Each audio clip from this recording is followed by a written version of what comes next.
Son bir ildə Gəncə şəhərində narkotik vasitələrin istifadəsi və satışı ilə bağlı 18 fakt aşkar edilib. Nəticədə dövriyyədən 8 kiloqrama yaxın narkotik vasitə çıxarılıb. Bu barədə Gəncə şəhər Baş Polis İdarəsində narkotiklərlə mübarizə aylığı çərçivəsində aparılan tədbirlərin nəticələrinə həsr olunan hesabatda məlumat verilib. Məlumata görə sözü gedən zaman kəsiyində keçirilən əməliyyatlar zamanı həbs edilən şəxslərdən ikisi satış, digər 6 nəfəri isə narkotik maddələrdən istifadəyə görə məsuliyyətə cəlb olunub. İstintaq tədbirləri ilə sübutə yetirilib ki, tutulan şəxslərin əksəriyyəti əvvəllər oğurluq, quldurluq, vətənə xəyanət, cibgirlik və sair cinayətlərə görə həbs olunan şəxslərdir.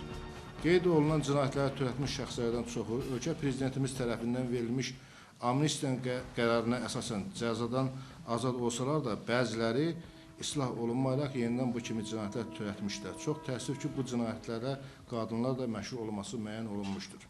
Hazırda bu istiqamətdə hüquq mühafizə orqanı əməkdaşları tərəfindən mübarizə tədbirləri davam etdirilir. Əsas məqsəd cəmiyyəti mümkün qədər narkotik bəlasından qorumaqdır. İlham Məmmədov, Sədan Zeynalov, Şahin Qurbanzadə, LTV Gəncə.